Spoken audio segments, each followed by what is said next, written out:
안녕하세요. 저는 부족한 것 없이 남들 하는 만큼 누리고 자란 30대 기혼녀입니다. 저는 딱 나이 30되는 해에 좋은 남자를 만나 결혼을 하게 되었는데요. 사연의 흔한 내용들처럼 좋은 남자인 줄 알고 결혼했다가 현재 약간 결혼에 대한 회의감을 느끼고 있다고 말씀드리고 싶습니다. 그러나 다른 사연과 조금 차이가 있는 부분이 뭐냐 하면 남편의 실망스러운 모습이 저를 향한 게 아니라는 거죠. 무슨 말씀이신지 당장 이해하기 어려울 수도 있겠네요. 지금부터 제가 입장을 어떻게 두면 좋을지 한번 보고 판단해 주시겠어요? 제 남편은 수도권의 대학을 나왔으나 이름 모를 곳이라 직장 스펙에 그리 큰 도움이 되지 않았고 원래부터 공부에 관심이 없어서 대학 졸업하자마자 곱창집을 창업해 장사를 시작한 사람입니다. 반면 저는 남편과 달리 명문대 졸업에 유학까지 다녀온 미대생이었어요. 친구가 맛있다며 데려가준 가게로 오랜만에 곱창을 먹으러 갔다가 남편을 알게 되었습니다. 그때 친구랑 남편은 학교 선후배 관계로 서로 아는 사이였고 저와 친구는 고등학교 친구였죠. 그날 처음 남편을 보게 되었는데 인상이 나쁘지 않았습니다. 그런데 남편도 저를 좋게 봐줬는지 제 친구한테 저를 소개해달라고 했다는 겁니다. 저는 남편이 주는 진실된 마음과 바른 태도가 나쁘지 않아서 한 달 만나다가 연애를 시작하게 되었어요. 남편은 제가 아닌 다른 여자는 쳐다도 안 보더군요. 제가 남자에게 함부로 마음을 내주는 해픈 여자가 아닌데도 남편에게 흔들릴 만큼 남편은 근 3년간 한눈 안 판 적이 없습니다. 제가 봤던 남자들 중 가장 신뢰도가 높은 남자였죠. 제가 당시 나이 30이 되기도 했고 그만 결혼할 배우자를 염두하고서 연애를 하고 있었거든요. 남편은 그런 제 생각을 알고 제게 더 잘해주는 것도 있었어요. 남편이 내내 저보고 결혼하고 싶다고 몇 마디 말을 흘린 적이 많았는데요. 아마 남편을 좋게 본 제 마음과 남편의 끊임없는 구애가 합쳐져 결혼이란 현실을 결정하게 되어버렸는지도 모르겠네요. 그렇다고 남편이 결혼하고서 변한 게 아닙니다. 남편은 연애 때나 결혼 후나 마찬가지로 제게 진심을 보였어요. 결혼하기 전 시댁 식구들과 밖에서 외식을 한 적이 있었거든요. 남편이 얼마나 제 자랑을 해놨는지 시댁에서 저를 엄청 예뻐라 하는데 그게 좀 쑥스럽고 민망하더라고요. 사돈들께서 딸 하나 정말 귀하게 키우셨다. 손이 어쩜 이렇게 고우니? 미술하는 애들은 보통 이렇게 다 고운가? 아니면 교수 되는 사돈 댁에서 딸이라고 엄청 관리를 해준 거야? 애 부담스럽게 뭘 자꾸 사돈 얘기를 해. 그래도 부족한 것 없이 자랐으니 참 똑똑하고 야무지게 살겠어. 아가, 부모님 주말에 쉰다고 했지? 언제 한번 안 바쁜 날 있으면 날 잡고 식사나 같이 하자고 좀 해봐라. 사돈끼리 친하게 지내면 집안이 흥한다더라. 제 친정 부모님은 두 분 다 교수입니다. 아빠는 명문대에 계셨고 엄마는 미대 교수라 미대 쪽에 이름 날리는 지방대에 가 계셨어요. 따라서 저희 부모님은 현재 주말 부부세요. 저도 저희 가족을 한 번에 만나기가 어려운데 시댁 식구들은 당연히 더 못 만나 뵀죠. 상견례랑 결혼식 때 본 게 다였습니다. 상견례 때도 양가 부모님 날짜를 맞추기가 좀 곤란했는데요. 저희 부모님 시간이 주말밖에 안 되었는데 시댁 쪽에서 먼저 시부가 하고 있는 자영업 일 빼고 친정 부모님 일정에 맞추겠다면서 불평 없이 따라주셨습니다. 제가 감히 먼저 제안드리지 못한 걸 남편이 말해서 조율한 듯 싶었는데 그게 너무 죄송했던 제 마음이 무색해질 만큼 시부모님은 다 괜찮다고 하셨어요. 그래서 저는 제가 남편도 잘 만나고 시댁도 잘 만났다고 생각했습니다. 그게 다 돈 많은 우리 집 배경 때문에 아부 떠는 건 줄도 모르고 저는 그저 제 스스로가 인복이 많다고 생각했죠. 저와 남편은 처음부터 분가로 시작을 했는데요. 신혼여행을 마치고 돌아온 날 시댁에서 저녁을 먹기로 했기 때문이었어요. 여태 시부모님의 부탁으로 바깥 외식을 주로 해서 시댁집에 가보는 건 그날이 처음이었습니다. 평소에는 시모가 늘 누추한 집에서 밥 먹는 것보다 제게 더 맛있고 좋은 식사를 대접하고 싶다면서 집에는 초대해주지 않으셨죠. 그래서 저는 그날 제게 형님 되는 사람을 처음 만나게 되었습니다. 형님은 저희 결혼식 때 오지 않아서 시댁 식구 중 가장 늦게 알게 된 구성원이었어요. 결혼식 날 분명 아주버님께 배우자가 있다고 들었는데 아주버님이 그날 혼자 계셨거든요. 그래서 제가 한번 시모한테 여쭤본 적이 있어요. 시모 말로는 형님이 제 결혼식에 오면 물 흐릴지 몰라서 오지 말라고 했다네요. 그땐 상황이 상황인지라 너무 정신없기도 했고 그게 무슨 의미인지 몰라 그냥 넘겼습니다. 대신 형님에 대해 안 좋은 편견이 조금 생겼던 것 같기는 해요. 시댁에 들어서자마자 저는 형님 만날 생각에 약간 긴장을 했었는데요. 사연 보니까 형님 동서 간의 갈등도 심심찮게 많더라고요. 혹시나 사연에서 본 것처럼 서로 피곤한 사이가 되면 어쩌나 걱정을 했죠. 오셨어요? 저는 처음 인사드리네요. 결혼식에는 사정이 있어서 참석 못했어요. 그래도 이렇게 뵙게 되니 정말 반가워요. 도련님께서 동안이셔서 그런가 참 앳된 아가씨다. 그러나 직접 마주한 형님은 제가 본 사람들 중 가장 상냥하고 참한 인상의 여자였습니다. 뼈가 굵고 늘씬한 편인 저와 달리 형님은 체구가 작고 마른 편이었어요. 저보다 10살이나 많다는 건 들었거든요. 근데 나이보다 조금 더 들어 보이는 낯빛이더군요. 누가 봐도 긴 세월간 고생하며 살아온 사람처럼 기력도 쇠한 것 같은 분위기 풍겼죠. 솔직히 제게 인사말을 하시는데도 내내 형님이 아니라 가정부인 줄 알았어요.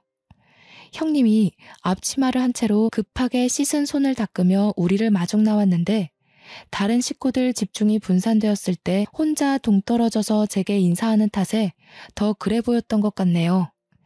이 여자분이 제 형님이라는 걸 알게 된 계기는 시모가 하는 말 때문이었습니다. 얘 큰애야, 이게 무슨 냄새니? 뭐 타는 냄새가 나는데? 어머머, 이거 소 타는 애 아니야? 고기 타는 것 같아. 아니에요, 어머님. 혹시 동서가 레어 고기 불편해할까봐 살짝만 더 익히는 중이었어요. 제가 동서 취향을 몰라서. 보통 익은 고기는 다들 입에 잘 맞으니깐요. 내가 못 산다. 작은 애가 너처럼 고기도 못 먹고 산 줄 알아? 작은 애는 너랑 달라서 4년이나 외국물 먹다 온 아이야. 촌스럽게 정말 고기 다 망쳤네. 가서 다시 해. 제가 보기엔 시모가 형님을 대하는 태도가 가족이 아니라 가정부를 대하는 것 같은 모습이었습니다. 제 눈에는 상당히 불편한 장면이었어요.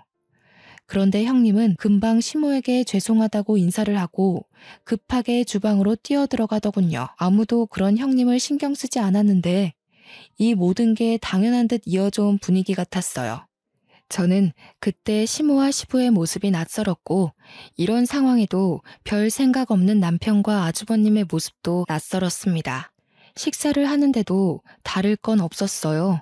다들 숟가락을 들었는데도 불구하고 형님은 계속 식구들 챙기면서 요구사항만 들어주길래 제가 결국 형님께 처음 말을 걸었습니다. 형님도 얼른 앉으세요. 음식 식겠어요. 이거 식으면 맛없는 요리거든요. 이제 다들 식사하시니까 형님도 그만하고 이리 오세요. 아니에요. 나는 신경 쓰지 말고 먹어요. 필요한 거 있으면 언제든지 말하고요. 입맛에 맞을진 잘 모르겠는데 그래도 손님이라고 신경 많이 썼으니까 맛있게 드셔요. 심지어 형님 몫의 밥 공기는 놓여있지도 않았습니다. 같은 식구이고 앞으로는 제가 형님께 배워야 할 것도 많은데 이대로 저 혼자만 식사를 할 수가 없어서 저도 숟가락을 내려놓고 형님을 도와야겠다고 생각했어요. 그런데 남편이 저를 잡더니 신경 쓰지 말고 밥 먹으라고 하는 거 있죠? 저더러 저는 시댁 방문 첫날이고 손님 대접 받아야 마땅한 날이라면서요. 불편해하는 저를 보고 시모랑 시부도 괜찮다고 식사하라고 하길래 할 수 없이 다시 숟가락을 들었네요. 그러면서 형님한테 이거 달라 저거 달라 시키는 시부모님의 행동은 끊이질 않았습니다. 이 많은 음식을 하느라 혼자 얼마나 고생을 했는지 형님 얼굴에 땀이 송골송골 맺혀 있더군요. 이건 형님이 이 집 며느리이기 때문에 나서서 고생하는 게 아닌 듯 했어요. 형님과 처음 인사를 나누고 밥을 먹기까지 긴 시간이 흐른 건 아니었지만 그 짧은 시간 동안에도 저는 형님을 형님으로 못 느꼈거든요. 그때만 해도 시댁이 형님을 얼마나 무시하고 있는지가 보였다는 거죠. 그런데도 정작 형님은 아무렇지도 않아 보이더라고요. 제게 웃어주는 여유까지 있었습니다. 그만큼 속에 참고 있는 응어리가 얼마나 많을지, 그게 얼마나 억눌리고 단련이 되었을지가 감히 가늠되지 않아서 더 마음이 불편했던 자리였어요. 저는 그 불편한 자리를 파하고 집으로 돌아와서 남편에게 제대로 물어봤습니다. 형님 말이야, 식구들한테 뭐 잘못했어? 이런 말 어떻게 들릴지는 모르겠는데 내 눈에는 왜 그렇게 식구들이 형님을 미워하는 걸로 보이지? 그래서 나 오늘 식사 자리 엄청 싫었어. 형님 도와드리고 싶은데 다들 눈치를 너무 줘서. 아, 싫어한다고 봐야지. 형수가 저기 뭐야, 우리 형이랑 속도 위반으로 결혼했는데 그 전에 형 군대를 유일하게 기다려준 여자였거든. 형이 의리 지킨다고 결혼했더니 가진 게 없어도 너무 없는 여자였던 거 있지? 형도 지금은 후회하더라. 대신 애는 안 만들잖아. 아마 형수가 막 나가면 바로 이혼할 생각일걸? 남편 말로는 형님은 그저 가진 게 없는 데다가 고아라는 이유로 시댁에서 무시받고 있는 거라고 하더군요. 남편이 그 조심스러운 이야기를 별 생각 없이 툭툭 내뱉었는데 그 말투에서 남편마저 형님을 얼마나 무시하고 있는지가 느껴졌습니다. 남편과 만났던 기간, 그러니까 연애 기간까지 통틀어서 남편이 가장 별로인 날이었어요. 그때 아마 괘씸한 마음에 남편의 머리를 한 대 때려주고 씻으러 갔던 것 같아요. 저는 화가로 활동을 시작해 따로 화실이 있는 신혼집을 구했어서 일을 집에서 했는데요. 한날은 화실에서 그림을 그리던 도중 남편이 출근하고 없는 시간인데 누가 초인종을 누르는 겁니다. 택배 시킨 것도 없는데 뭔가 싶어서 확인해 봤더니 형님이 한 손에 보따리를 들고 서 있더라고요. 그 보따리는 또 얼마나 소중한 건지 형님이 품에 꼭 안고 계셨습니다. 형님, 어쩐 일로 오셨어요?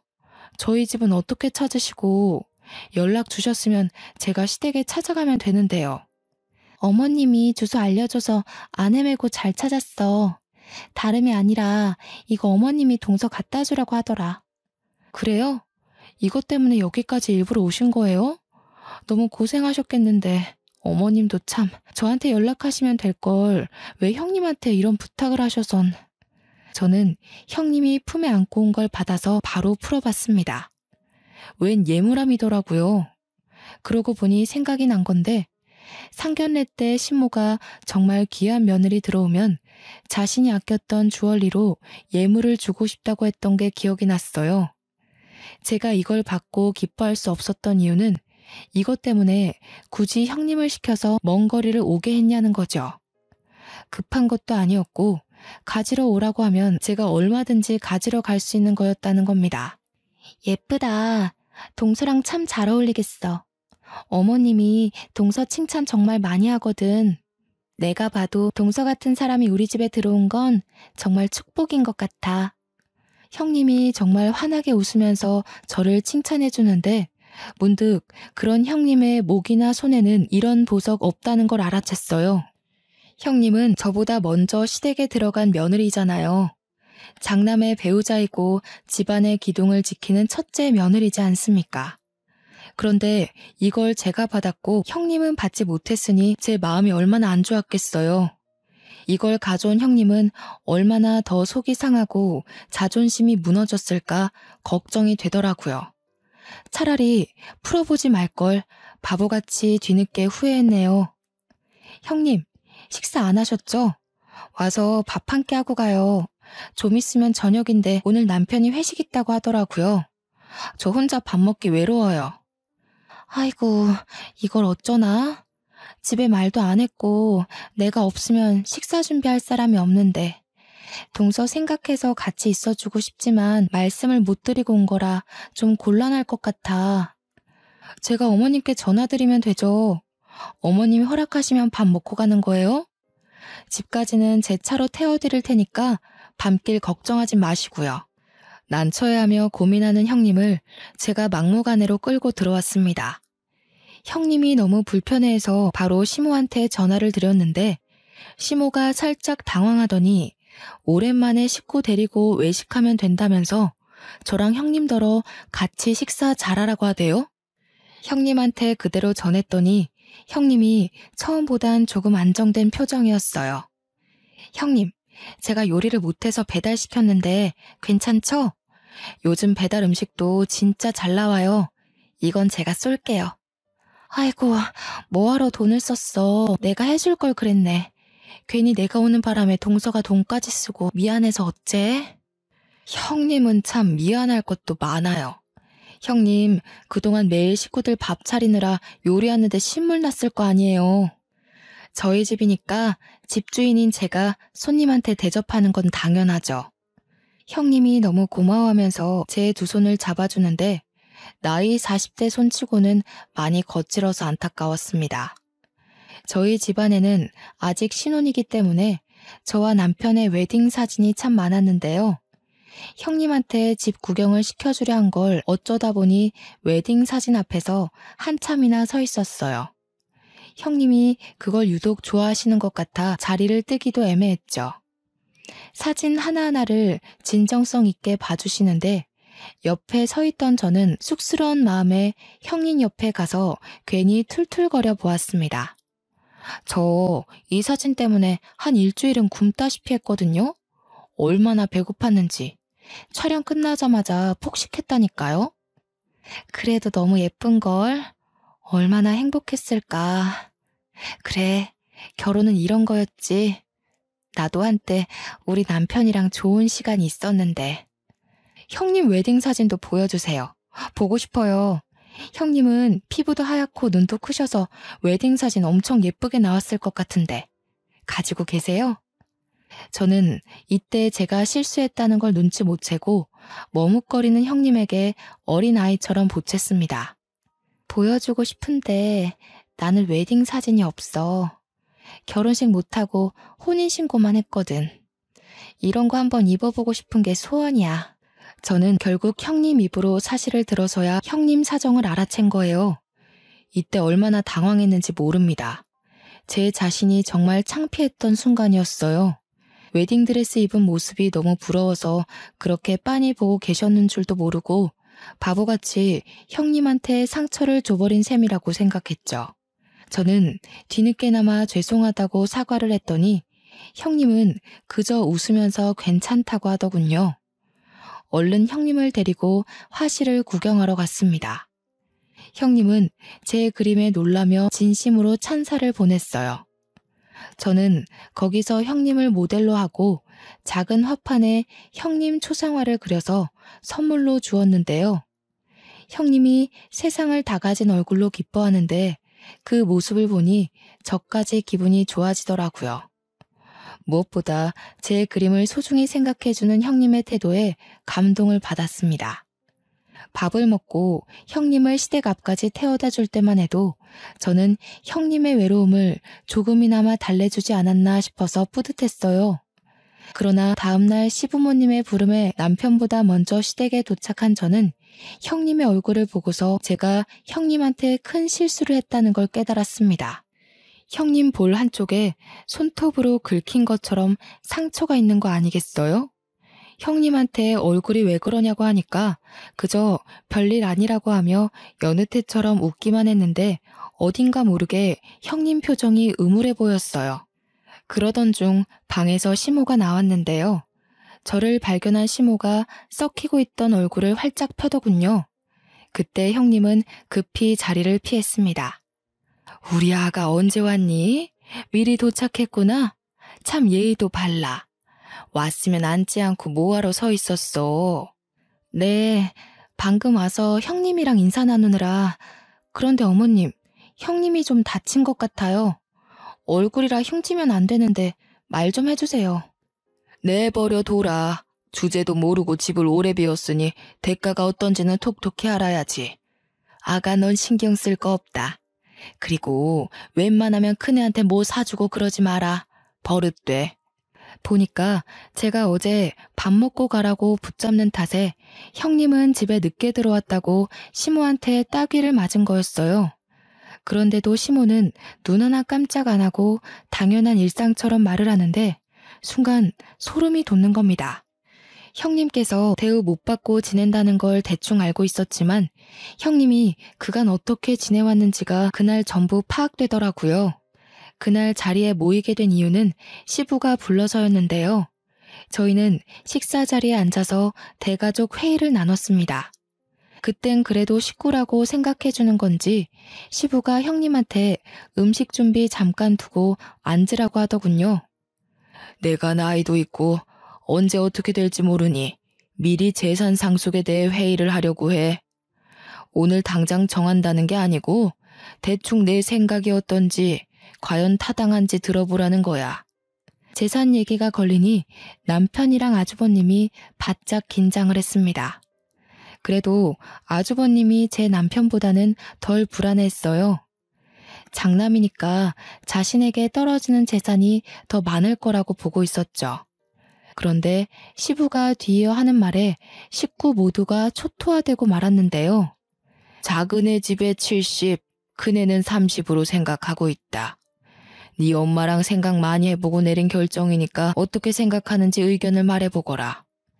이건 저도 좀 당황스러운 배분이라고 생각했습니다.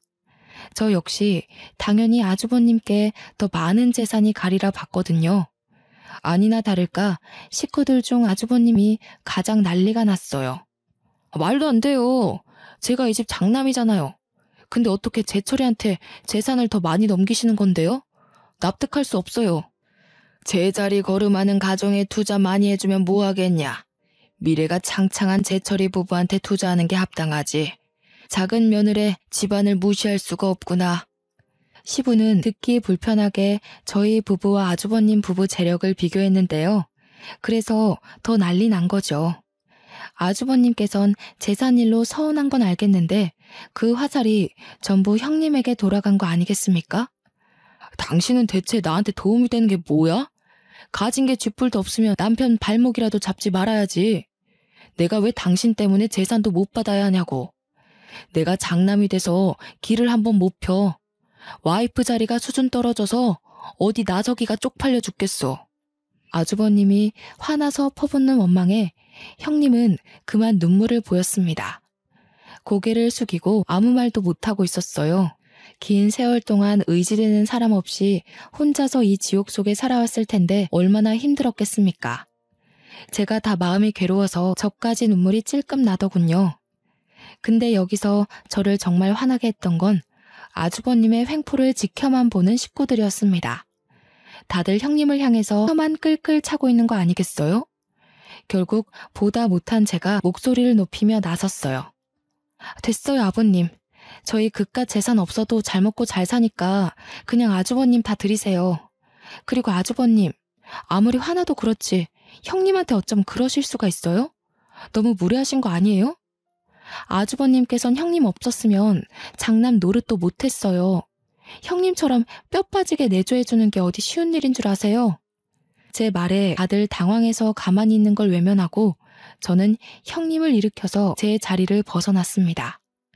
형님한테 방을 알려달라고 해서 갔더니 아주버님과 각방을 쓰고 있는 걸로 모자라 보일러도 안 들어오고 장판이랑 옷 몇 벌 있는 게 다인 방이었어요.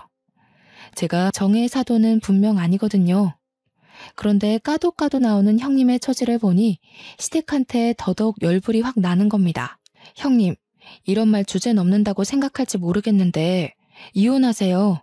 뭐가 아쉬워서 형님처럼 100점짜리 여자가 저런 남자 수발 들으면서 살아요. 이혼 못하게 해. 일해줄 사람 없다고. 재산 분할도 해주기 싫다면서.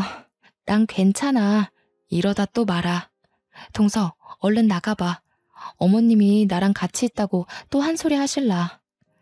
아니나 다를까 형님은 아주버님한테 몇 번이나 이혼을 요구했다고 합니다. 하지만 그때마다 남편한테 맞고 시모한테 맞으면서 거절당했다고 해요. 한 번은 시댁 식구 몰래 집을 나갔는데 시댁에서 실종 신고를 하는 바람에 잡혀왔다고 하더군요. 말 그대로 시댁은 가정부가 필요해서 형님을 붙잡고 있었던 거고요. 그러면서 아주버님이 밖에서 바람피고 난리인 걸 시부모님은 그냥 눈 감아준다네요. 그날은 오는 형님을 한참 달래주느라 시댁 식구와는 거의 마주하지 않았고 남편과 함께 집에 돌아와서 대판 싸움을 일으켰습니다. 일방적으로 제가 싸움을 걸었다고 봐야겠죠. 자기 이것밖에 안 되는 사람이었어? 나 정말 실망했어. 어떻게 그런 몰상식한 행동을 아무렇지 않게 해? 당신이 이런 사람인 줄 알았으면 나 이 결혼 안 했어. 왜 그래?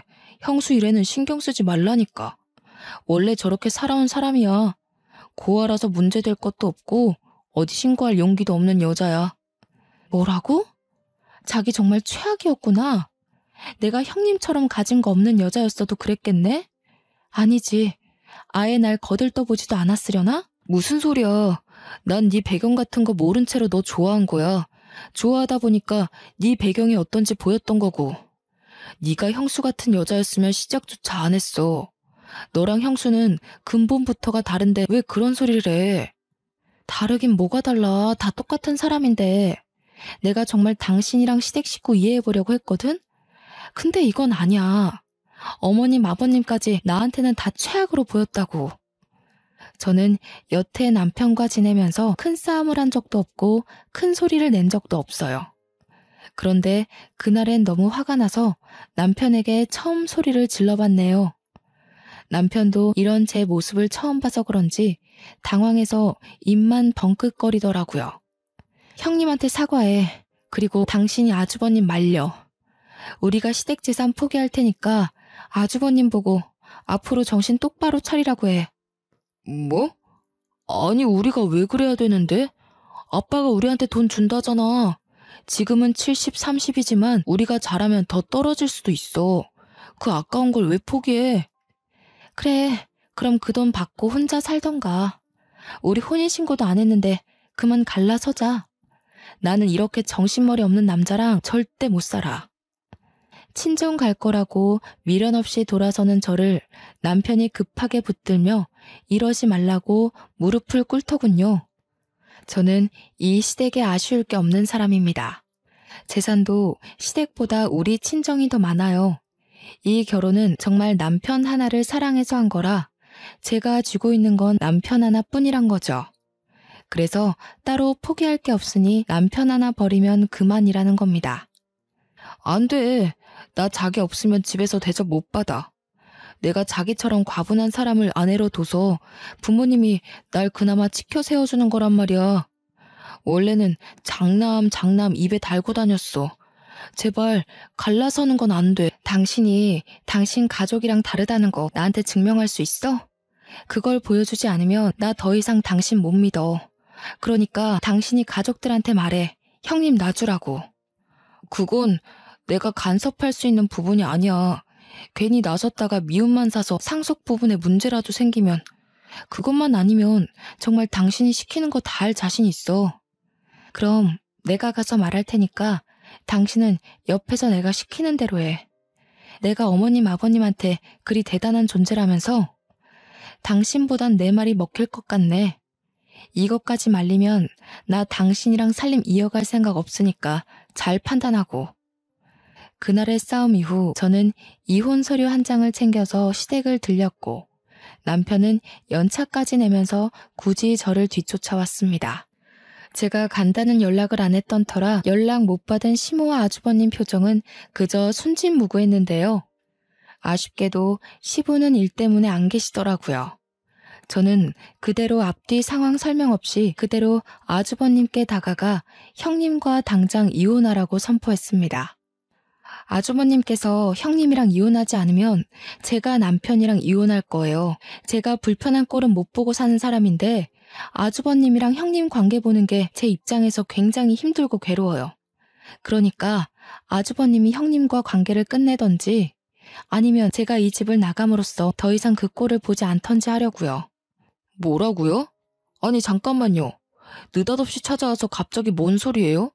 왜 이래요? 재수씨가 뭔데 나랑 내 와이프한테 이혼하라 말아요? 어머나, 새아가. 뭐라고? 이혼이라니. 이게 무슨 날벼락이야? 정신없이 이러지 말고 찬찬히 설명 좀 해보거라. 네, 어머님. 들으신 내용 그대로예요. 말 그대로 아주버님께서 형님을 못살게 구는 꼴을 더 이상은 못 보겠어요. 형님이 이 집에서 나가던 제가 나가던 오늘 결판 내려고 찾아왔으니 어머님도 협조해주세요. 주방에서 숨죽여 듣고 있던 형님은 어느새 눈물을 흘리고 있었습니다. 저는 그런 형님을 밖으로 데리고 나와서 시모와 아주버님을 다시 마주했어요. 그리곤 가방에 챙겨온 이혼 서류를 내밀었죠. 어머님, 아주버님, 이제 말씀해보세요. 여기에 제 도장 찍을까요? 아니면 형님 도장 찍을까요? 시모는 크게 당황했습니다. 저도 포기할 수 없고 형님도 포기할 수 없어서 곤란해하는 게 다 느껴질 정도였죠. 아가, 도대체 왜 이러는 거니? 우리가 언제 큰애를 괴롭혔다고 그래? 큰애는 이 집에 들어올 때부터 이렇게 살림하면서 지냈어. 직장을 안 다니니 며느리로서 집에서 집안일 하는 건데 그걸 왜 자꾸 신경 써?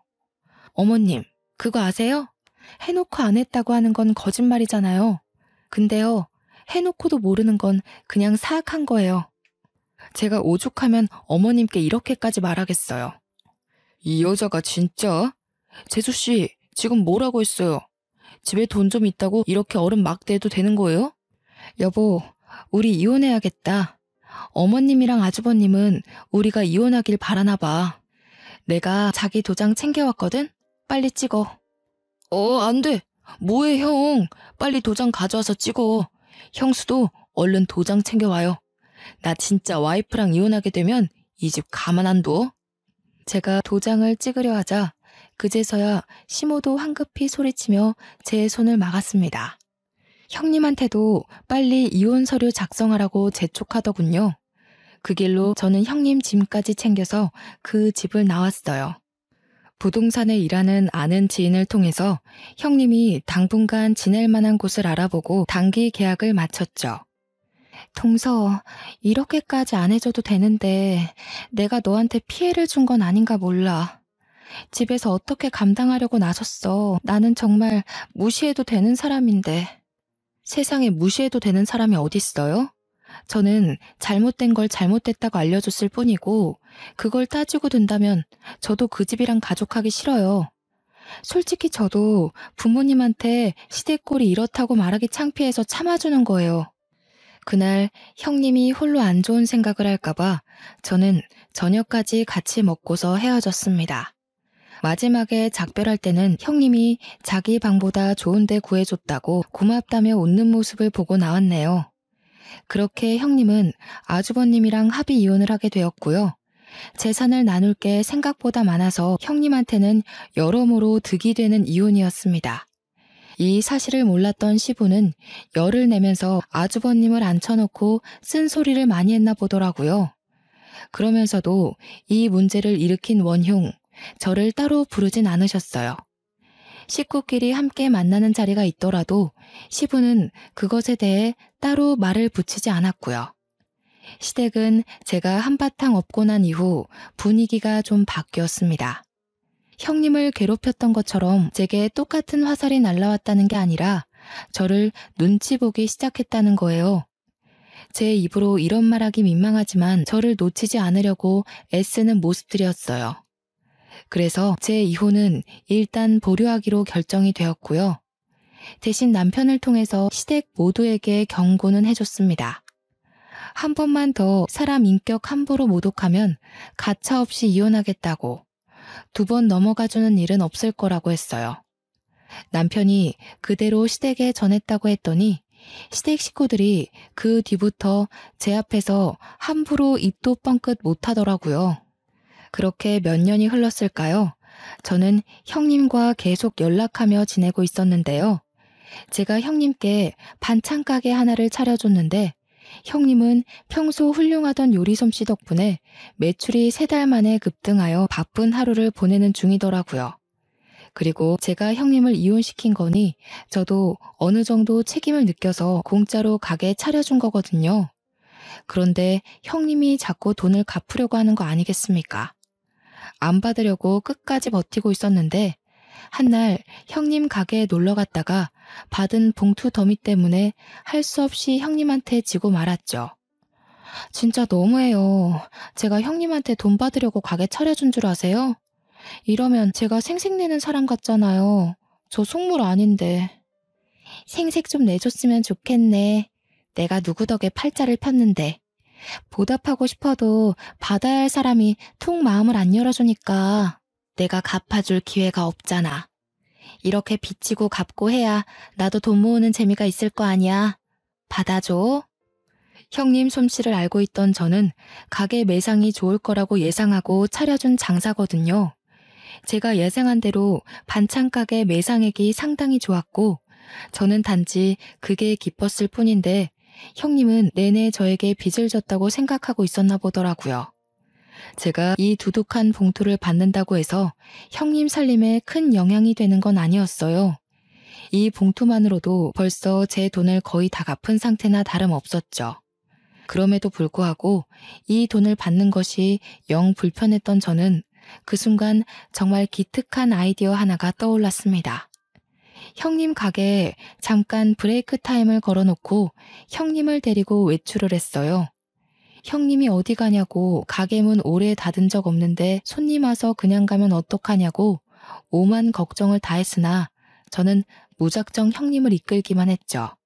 그러다 목적지에 도착했을 때 형님은 한 물건을 보고 더 이상의 근심 걱정을 끊어버렸습니다. 제가 데려간 곳은 바로 웨딩샵이었거든요. 형님이 웨딩드레스 한번 입어보는 게 소원이라고 했던 말이 떠올라서 형님께 받은 돈으로 웨딩드레스를 빌려 사진을 남겨주려고 했던 거예요. 동서, 이게 뭐야? 왜 나를 이런 곳에 남사스러워. 나는 이미 이혼했잖아. 그리고 다 늙은 사람이 이런 옷 입으면 가게에서도 안 좋아해.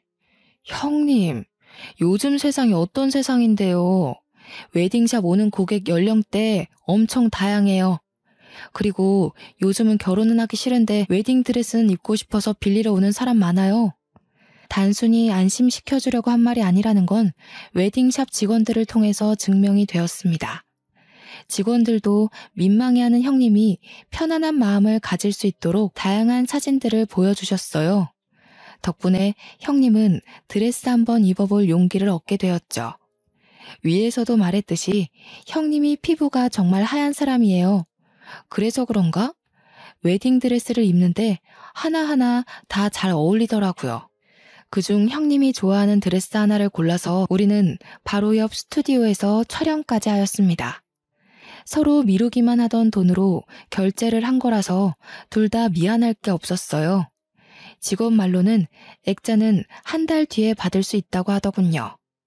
저는 사진 파일을 왕창 받아서 형님 휴대폰에 전송을 했고 예쁜 사진 하나를 골라 배경화면도 해드렸습니다. 형님이 자기 사진을 보고 눈을 못 떼고 있길래 일부러 더 칭찬하면서 형님 옆에 꼭 붙어 있었더니 형님이 울고 있다는 걸 그제서야 눈치채고 말았지 뭡니까. 내가 진짜 시댁에서 죽기 살기로 버틴 보람이 있나 봐. 동서를 만나서 정말 팔자에도 없는 복을 다 받아보고 동서가 아니었으면 나 정말 내가 소중한 사람인지도 모르고 살다 죽었을 거야. 너무 고마워. 지금 과분할 정도로 너무 행복해. 이 착한 사람을 괴롭힐 구석이 어디 있다고 시댁 식구들이 그리 용심을 부렸는지 모르겠네요. 체구 작은 사람이 어깨까지 들썩이며 눈물을 흘리는데 저는 그 자리에서 한참이나 형님을 안아줬습니다. 이 이후로도 계속해서 형님의 삶에는 더 큰 햇살이 들어서고 있어요. 아직은 형님의 마음이 추스르기까지 시간이 더 필요하겠지만 나중에 기회가 된다면 제가 형님에게 좋은 배우자 하나 소개시켜줄까 해요. 형님이 거지 같은 남편 만나서 고생하는 바람에 가족에 대한 두려움이 있더라고요. 그걸 극복할 수 있도록 해주고 형님께 정말 마음을 다 줄 수 있는 남편이 있었으면 싶거든요. 그리고 저는 여전히 이혼을 보류한 상태로 지내고 있습니다. 남편이랑 시댁이 더 이상 실수를 안 하고 있어서 딱히 갈등이 될 만한 일은 없네요. 시댁 집안 행사 때나 시댁을 방문하지, 그렇지 않고서는 시부모님 얼굴 안 본 지도 오래됐어요. 참, 아주버님은 웬 유부녀랑 바람을 폈는지 유부녀 남편 쪽에서 아주버님을 소송했다고 하더라고요. 제 남편을 통해 소식만 전해 들었지 따로 찾아가 보지는 않았어요. 남편이 저한테 혹시 돈 좀 빌려줄 수 있냐고 하면서 말해준 내용이거든요. 당연히 돈은 안 빌려줬죠. 그 더러운 일에 관여하고 싶지 않았으니까요. 정말 제 남편만 아니었으면 그런 집안 벌써 연 끊었을 겁니다. 그나마 남편이 제 곁에서 쥐죽은 듯 지내고 제 바램대로 엇나가는 짓을 안 해서 시댁 식구들의 더러운 꼴을 눈감아주고 있는 거예요. 가끔 제 부모님이 전화가 와서 어떻게 지내냐고 여쭤보시는데 그때마다 그동안 있었던 일들과 시댁 식구의 실체를 밝히고 싶어 입이 참 근질근질합니다. 저는 사람을 갑, 을로 계급 매기는 걸 정말 싫어하는데요. 시간이 지날수록 시댁에서 을짓을 자처하니 제가 이 집의 실세처럼 보이는 것 같아 불편할 때가 있어요. 시댁 식구들의 성향이 어쩔 수 없이 계급을 나누는 분위기더라고요. 이렇게 되어버린 관계를 과연 제가 무탈하게 풀어나갈 수 있을까? 살짝 그런 걱정이 되는 거 있죠? 어쨌든 그렇게 해서 저는 현재 위태로운 결혼 생활을 이어가는 중이라는 거예요. 다들 조심하고 있으니 아직은 이혼까진 생각지 않아도 되지 않나 싶어요. 저는 그저 착한 우리 형님이 다시 웃음을 찾을 수 있어서 그것만으로도 좋네요. 그동안 형님을 가뒀던 슬픈 시간들은 새롭게 회복한 삶을 통해서 사라지게 될 거라고 봅니다. 저는 우리 형님 미래를 계속 응원하고 지켜주는 관계로 지낼 생각입니다. 좋은 언니가 생긴 기분이라 기쁘네요. 나중에 형님이 새로 드린 반찬 갖다 주신다고 했는데 슬슬 형님 맞을 준비를 해야겠습니다. 저는 이만 여기서 사연을 끝마칠게요. 다들 미소 가득한 하루 보내시길 바래요. 지금까지 저와 형님 이야기에 관심 가져주셔서 감사합니다.